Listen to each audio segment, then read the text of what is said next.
कि अगर न मिलते इस जीवन में लेते जन्म दोबारा, कि जन्म जन्म का साथ है तुम्हारा हमारा, तुम्हारा हमारा। हेलो दोस्तों, आप सभी का स्वागत है आपके अपने YouTube चैनल मैथ मस्ती पर। दोस्तों मैं हूं विपिन यादव और इस वीडियो में चूंकि एवरेज का ये तीसरा पार्ट डिस्टर्ब हो गया था, पूरा ये पार्ट बन भी जाता पिछले वीडियो में ही, लेकिन लास्ट में साउंड खत्म हो गया था शायद 13 मिनट के बाद। मेरा पूरा मेहनत बेकार गया था, बाकी पार्ट मैंने डाल दिया था दूसरा बना के, तो ये तीसरा चलेगा अपना। और बनिए रहिएगा इस वीडियो में। और चूंकि 11 नंबर सवाल से हम चलेंगे आज, तो सबसे पहला आज का सवाल जो 11 नंबर से है, सवाल कहता है कि 9 लगातार आने वाली विषम संख्या का औसत 53 है, इनमें सबसे छोटी विषम संख्या क्या होगी। सवाल कहता है कि 9 लगातार आने वाली विषम संख्या का औसत कितना है, 53 है। तो पूछता है कि सबसे छोटी विषम संख्या। सुन लीजिए, 9 गो लगातार संख्या, मान लीजिए ए पहला होता है, बी दूसरा, सी तीसरा होता है ना, ऐसे तो A B C D E F G H I तक हो जाएगा। ठीक है, कहता है कि 9 लगातार आने वाली विषम संख्या। एक बात बताइए, अगर पीछे के आप दोनों पार्ट देखें तो इतना बात आपको समझ में आ गया होगा कि जब भी लगातार होगा तो प्रत्येक दो पद के बीच का अंतर समान होगा ना। तो सुन लीजिए, यहां पर जब प्रत्येक दो पद के बीच का अंतर समान होगा भैया, तो उसका मिडिल टर्म ही एवरेज हो जाएगा। तो इसमें अगर 9 गो है तो बीच में कौन आता है, डी, क्योंकि 1 2 3 4। अच्छा, यहाँ ई आ जाएगा, 4 हटा देते हैं, 4 हटा देते हैं, ई आ जाएगा, 4 इधर से 4 इधर से, बीच में कौन, ई।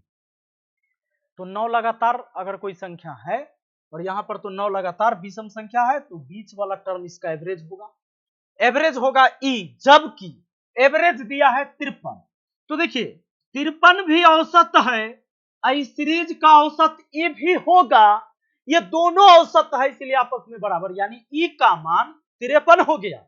आपसे पूछता है सबसे छोटी विषम संख्या। आपको इतना पता है कि विषम संख्या हो या सम संख्या हो, दो दो करके ही आगे बढ़ेगा या दो दो करके ही पीछे घटेगा। जैसे ये 53 है तो पीछे 51, इसके पीछे 49, इसके पीछे 47, उसके पीछे 45, यानी हमारा आंसर ऑप्शन डी हो जाएगा। सबसे छोटा पूछा था इसीलिए 45 होगा, और सबसे बड़ा कहता तो ई का मान 53 था, 53 दू 55, 55 दू 57, 57 दू 59, 59 दू 61। बात आ रहे समझ में। सबसे पूछ देता कि बड़ी वाली बताओ, तो हम कहते 61 होगा। चलिए आगे, आइए अगला सवाल पर बढ़िए जरा। देखिए नेक्स्ट क्वेश्चन क्या कह रहा है, कह रहा है 7 लगातार आने वाली धन पूर्णांक का औसत 26 है, इन पूर्णांकों में सबसे छोटा क्या है। वैसा ही सवाल है, 7 गो लगातार आने वाली धन पूर्णांक, सुन लो, इस बार न केवल सम कहा न केवल विषम कहा है, 7 लगातार आने वाली धन पूर्णांक कहा है। तो A B C D E F G, G तक 7 गो हो जाता है। तो एक बात बताइए, जब भी लगातार होगा, क्रमशः होगा, तो उसके प्रत्येक दो पद के बीच का अंतर समान होगा, और ऐसी स्थिति में बिचला टर्म एवरेज होता है। तो इसमें बीच वाला कौन है, डी ना, तो डी हुआ एवरेज। जबकि एवरेज दिया है 26, एवरेज कितना दिया है 26, यानी डी का मान हो गया 26। ये भी एवरेज, ये भी एवरेज, और दोनों आपस में बराबर हुआ। अब सुनिए, कहता इन पूर्णांक में सबसे छोटा कौन है। 7 लगातार आने वाली धन पूर्णांक है, तो 7 लगातार जैसे 1 2 3 4 ऐसे होता है ना, ये लगातार धन पूर्णांक हुआ, समझे कि नहीं। तो 26 है तो इसके पहले 25 रहा होगा, इसके पीछे 24 रहा होगा, इसके पीछे कितना रहा होगा, 23। सबसे छोटा वाला 23 होगा, यह ऑप्शन बी में आपको मिल जाएगा। नो डाउट, सब क्लियर। चलो अगला सवाल बढ़ लेते हैं। देखिए अगला सवाल क्या कहता है, देखो, कहता है कि 8 क्रमिक संख्याओं का औसत 6.5 है, उनमें सबसे छोटी तथा सबसे बड़ी संख्या का औसत क्या होगा। सबसे छोटी और सबसे बड़ी संख्या का औसत क्या होगा। सवाल क्या कहता है कि 8 क्रमिक विषम संख्याओं का औसत 8 क्रमिक संख्याओं का औसत 6.5 है। देखिए 8 गो का औसत दिया है ना 6.5, और क्रमिक संख्या है, उनमें सबसे छोटी और सबसे बड़ी संख्या का औसत क्या होगा, छोटी और बड़ी का। एगो बात बताइए, अगर हम आपसे कहें कि 1 2 3 4, एग्जाम्पल समझा रहे हैं, जरा समझिएगा, बड़ा सिंपल है सवाल, डायरेक्ट आंसर कर दीजिएगा ऐसे सवाल का, लेकिन पहले सीखिएगा तब तो।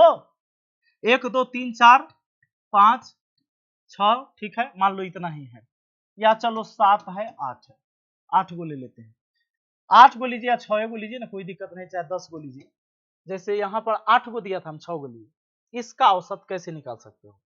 इसका औसत आप ऐसे निकाल सकते हो, इसका जो एवरेज होगा ना, क्योंकि ये क्रमिक है तो बीचला टर्म भी औसत कहेंगे, लेकिन बीच में कौन बचा, तो बीच में बचेगा, मान लीजिए 3 इधर से छाटिएगा, 3 इधर से तो गड़बड़ आ जाएगा, 2 गो इधर से छाट दीजिए, केवल 2 गो छाटिए, और 2 गो इधर से छाटिए, तो बचा 3 और 4, इन दोनों को जोड़ के 2 से भाग लगा दीजिए, 4 3 7, 7 को 2 से भाग लगाइए, 3.5 आपका आंसर हो जाएगा, 3.5 हो जाएगा नहीं। दूसरा तरीका ये दोस्तों, दूसरा बात आप ये समझो कि इसका एवरेज आप ऐसे भी निकाल सकते हो, इसका फर्स्ट और लास्ट जोड़ के, फर्स्ट प्लस लास्ट यानी सबसे छोटी और सबसे बड़ी संख्या को 2 से भाग दे दीजिए, यानी 7/2, 7/2 3.5, कितना हो जाएगा, 3.5 हो जाएगा क्या? तो एकदम बिल्कुल आपको समझ में आ रहा होगा कि सबसे छोटी या सबसे बड़ी को भी जोड़ के भाग दिए तो औसत इतना ही आया। तो अगर कोई भी क्रमिक वाला सीरीज रहेगा, चाहे वो लगातार सम संख्या, सॉरी, यहाँ पर कोई भी लगातार संख्या हो, लगातार संख्या वाला हो, हाँ लगातार सम हो चाहे लगातार विषम हो, तो उसका सबसे छोटी और सबसे बड़ी संख्या को जोड़ के 2 से भाग दीजिएगा, तो वही औसत आएगा जो पूरे सीरीज का औसत था। या यूं कहिए, अगर मैं 1 से 1 2 3 4 5 और 6 इन सब को जोड़ के भी भाग दे देता, 6 संख्या था, 6 से भाग देता तो उतना ही आता, 6 5 11, 11 4 15, 3 18 2 20, 1 कितना 21, 21 को 6 से भाग, 3 से काटा 7 बार में, 3 से काटा 2 बार में, आ गया ना 3.5, बोलिए आया कि नहीं आया ना? तो अब इसमें कह दे कि 8 क्रमिक संख्या का औसत 6.5 है, एवरेज कितना दिया है भैया, 6.5। अब कहता है सबसे छोटी और सबसे बड़ी का औसत क्या होगा, तो सबसे छोटी और सबसे बड़ी का भी औसत वही आएगा, क्योंकि इसका रूल भी होता है एवरेज निकालने का, या तो सबसे पहला वाला सबसे लास्ट वाला जोड़ के भी 2 से भाग दे दीजिए, जो कि अभी बताएं। हो गया ना इसका आंसर, सिंपल है। अब आपके दिमाग में अटक गया ये बात, आप एग्जाम में देखेंगे डायरेक्ट मार देंगे, आपको पेन उठाने की भी जरूरत नहीं पड़ेगा। देखिए नेक्स्ट क्वेश्चन, सवाल है 14, 5 संख्याओं का औसत 46 है तथा उनमें से प्रथम 4 का औसत 45 है, तो पांचवी संख्या क्या है? सवाल का कहना यह है कि भैया 5 संख्या का औसत 46 है, तब 5 गुना 46 पांचों संख्या का योग हो गया ना, काहे कि योग बराबर एवरेज इंटू एन होता है, ये बार बार हम बोले हैं, सुनिए, योग बराबर एक बार और बोल देते हैं, काहे कि आगे जरूरी भी होगा, योग बराबर एवरेज इंटू एन होता है, एवरेज को नंबर से गुना कर दीजिएगा, जितना नंबर का एवरेज है, तो आपका क्या निकल के आ जाएगा भैया, निकल के आ जाएगा आपका योग। 5 संख्या का औसत 46, तब पांचों का योग, प्रथम 4 का औसत 45 है, 4 गो का औसत 45 है, तो 4 गुना 45 कर देते हैं, 4 गुना 45 कर देते हैं, तो प्रथम 4 गो का योग हो गया। अब 5 संख्या के योग में से प्रथम 4 संख्या का योग घटा देंगे तो एगो पांचवी संख्या नहीं बच जाएगा है, इतनो हार्ड है। सुनिए, पांचवी संख्या, अब देखिए ये कितना हो जाता है, 4 पचे 40 पचे 200, 6 पचे 30, ये 230 हो जाएगा ना, 40 पचे 200, 6 पचे 30, ये हो जाएगा 45 चौके 180, तो 20 और 30 50 ज्यादा, यानी 50 हो गया। पांचवी संख्या कितना हो गया भैया, 50। क्लियर? आइए अगला सवाल देखिए जरा, कहता है कि 10 संख्या का औसत 15 परिकलित किया गया है, बाद में पता लगता है कि औसत परिकलित करते समय एक संख्या को 36 को गलती से 26 पढ़ लिया, तो सही औसत क्या हुआ? कहता है कि 10 संख्या का औसत 15 निकाला गया था, एवरेज 15 निकाला गया था 10 संख्या का, लेकिन एक संख्या जो कि 36 था और गलती से 26 पढ़ लिया, 36 के बदले 26 पढ़ लीजिएगा तो 10 कम न लिए हैं आप, यानी योग में कमी हुआ 10 की। सुन लीजिए, यहां पर गौर करिए जरा एक बात, योग में कमी हुआ कितना का, 10 अंक का, नहीं 10 नंबर के कमी हो गया। तो एवरेज में कमी कितना का हुआ, एवरेज में कमी वो भी निकल जाएगा। काहे कि 10 के कमी योग में आया है, संख्या भी तो 10 गो है, 10 से भाग दे दीजिए 1 का, एवरेज में कमी हुआ 1 का। पूछा है कि करेक्ट एवरेज बताइए, करेक्ट एवरेज। बहुत लोग गलती करता है यहीं पर, इतना काम कर लेगा अब दिमागे नहीं काम करेगा कि इसमें करना क्या है, जोड़ना है कि घटाना। एवरेज 15 आया था, लेकिन आप 36 के बजाय 26 पढ़े तक कम ना पढ़े थे, सही करने के लिए उतना ऐड ना करना होगा। तो 1 का जो एवरेज में कमी आया वो 1 इसमें जोड़ दीजिए तो 16 हो जाएगा। ये करेक्ट एवरेज है ना, ये करेक्ट एवरेज कितना हो जाएगा भैया, 16, क्योंकि कम कर दिए थे, गलती से कम हो गया था, तो सही करने के लिए उतना बढ़ा देना होगा जितना कम हुआ था। 10 नंबर के कम हुआ था, लेकिन एवरेज में तो 1 ही का ना कमी हुआ। आइए देखिए, बड़ा जबरदस्त सवाल है अगला। देखिए क्या कहता है, एक पारी में रनों का अधिकतम स्कोर कुल स्कोर का 3/11 था, उसी पारी में दूसरे नंबर का अधिकतम स्कोर शेष रनों के स्कोर का 3/11 था। तदनुसार यदि दोनों स्कोर का अंतर 9 रहा तो कुल स्कोर कितना था। कुल स्कोर पूछा है। देखो, कुल स्कोर कहता है एक पारी में रनों का अधिकतम स्कोर कुल स्कोर का 3/11 था। अगर टोटल स्कोर हम x मान लेते हैं, टोटल स्कोर हम x मान लेते हैं, तो सबसे अधिकतम जो रन रहा होगा, फर्स्ट नंबर पर जो रहा होगा, मान लो कोई एक बल्लेबाज मार दिया होगा, वो टोटल रन का 3/11 मार दिया था, यानी कि 3x/11 सबसे अधिकतम स्कोर।